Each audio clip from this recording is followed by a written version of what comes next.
alicerce que Paulo fala aqui é Cristo, que é o alicerce da igreja. Pedro disse que ele é a pedra de esquina ou a pedra fundamental. Ele é o alicerce, é aquele que começa, né? Quando Jesus fala com Pedro, ele diz: tu és Pedro, ou no grego, pedregulho ou pedrinha pequena, e sobre esta pedra, sobre a minha palavra, não é sobre Pedro, e sobre esta pedra edificarei a minha igreja. Jesus não estava falando propriamente de Pedro, mas dele mesmo. Tu és Pedro, e sobre esta pedra edificarei a minha igreja, e as portas do inferno não prevalecerão. Glória a Deus. Então, quando Paulo começa a citar esse texto aqui, ele está falando de fundamentos ou de ensinamentos que fogem das Escrituras Sagradas. Mas o mesmo, ele crê em Cristo como Salvador.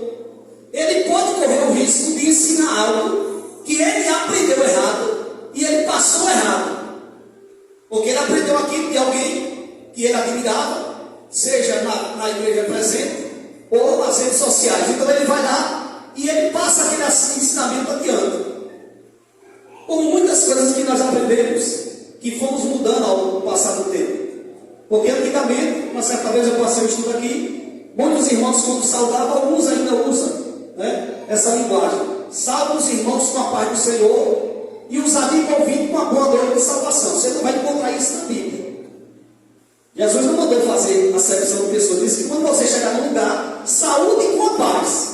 Se ali houver um filho da paz, ela repousará sobre ele. Não somos nós que vamos decidir.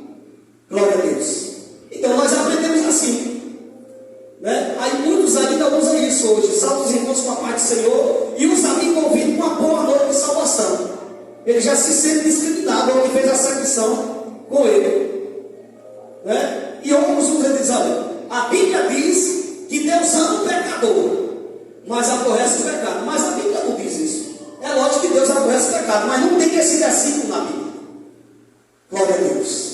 Não existe esse versículo, mas nós aprendemos esse vício de linguagem e falamos. Então, a pessoa, o obreiro, ele ensina isso. Será que ele vai perder a salvação por conta disso? Então, o que Paulo estava dizendo aqui era de obras ou de ensinamentos, mas ele crê em Cristo como Salvador.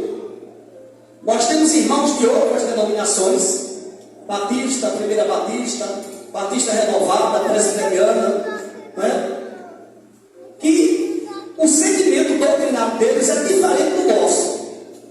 E nós batemos na tecla, olha, nós estamos certos nisso aqui. Da mesma forma eles vão dizer, nós também estamos certos. Porque eles conseguem respaldo, né, para colocar a sua tese.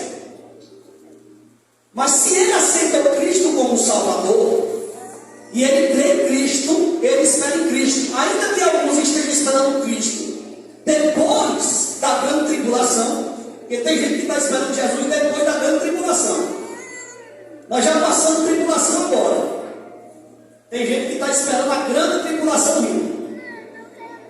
Eu estou aguardando, Jesus não mandou, não tem nenhuma passagem na Bíblia Jesus dizendo: se prepare para a grande tribulação. Se alguém encontrar, depois me avise.